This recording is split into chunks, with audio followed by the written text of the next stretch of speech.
My name is Sam. For about 6 months, my life was lived in the dead of night. I worked security with 2 other guys, Ken and Dave. The job itself was simple enough. We were posted at Jude's hospital. The place was a skeleton of itself. They were renovating the entire west wing, gutting it from the 4th floor all the way down. Our job was to watch. We sat in a small makeshift office they'd set up in the lobby, our eyes glued to a bank of CCTV monitors, 11 p.m. to 7 a.m. Just sit there, drink bad coffee, and make sure no one got any bright ideas about stealing copper wire. For the most part, it was dead quiet. The screens in front of us showed nothing but empty, debris-filled hallways, plastic sheets taped over doorways like body bags, bare concrete floors staring back at us. The first time it happened, we were about a month in. It was Dave who saw it first. He just pointed at monitor 7. The camera for the 3rd floor corridor. "Hey," he said. "You see that?" Ken and I leaned in. There was a flicker. A shape, maybe. It was there, and then just as quickly, it was gone. Ken, who'd been doing this for 20 years, just shrugged. "Probably a moth on the lens," he said. He had an explanation for everything, and at the time, I figured he was probably right. A week later, it happened again. Same camera. Only this time, it was clearer. An old man, dressed in a hospital gown, was walking slowly, deliberately, right down the middle of the hall. He just walked from one end of the frame to the other, and then disappeared off screen. Now, this hallway was on the 3rd floor. It was a sealed-off construction zone. There was no way in or out without coming past us. Dave's voice was a little tight. "Okay, that was not a moth." Ken just grunted. "Video loop," he said. "Glitch in the system." But I noticed, all of us kept looking at monitor 7.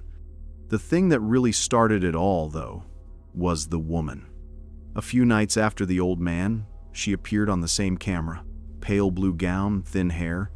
She walked with a slow shuffle down the center of that dusty hall, but she didn't walk off screen.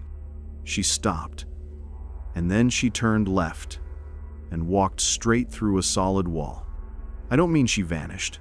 I mean, we watched her take one step and then another into the wall, as if a door was standing wide open right where there was nothing but cinder block. We rewound the footage.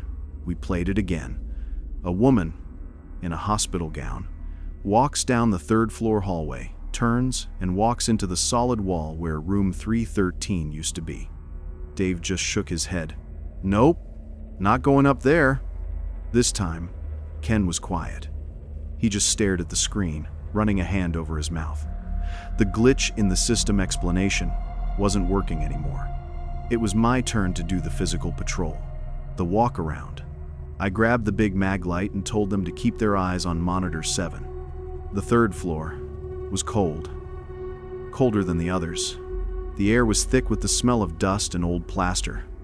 My footsteps echoed in the silence as I walked the length of the corridor, shining my light on the piles of rubble and exposed wiring.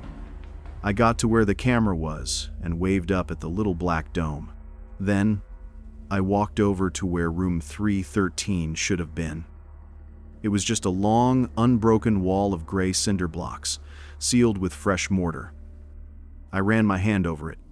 It was cold and solid. I pulled out my radio. "Anything?" I asked. The voice that came back was strained. "Yeah, Sam. Get out of there." "What? What's going on?" There was a long pause on the other end. I could hear nothing but static and my own heart hammering in my chest. "He just walked right past you." My blood went cold. The beam from my flashlight shook in my hand. The hallway in front of me was completely, utterly empty. Silent. "Who did?" I whispered into the radio. "The old man. The first one we saw. He just walked into room 313, right through the wall you were just touching." I walked back down to the office. I didn't run, I just walked. When I got there, Dave was already packing his bag. Ken was just staring at a blank wall. None of us said a word. We left the monitors on, walked out the door, and never came back. The next morning, all three of us called our supervisor and quit. To this day, I don't know what those cameras were seeing. Maybe they were picking up some kind of recording left in the air, some kind of psychic echo. But that's not what bothers me. That's not the part that keeps me awake at night. What I can't stop thinking about is that moment. Standing alone in that cold, silent hallway, and the chilling idea that something was walking right beside me, so close I could have reached out and touched it, and I couldn't see it at all.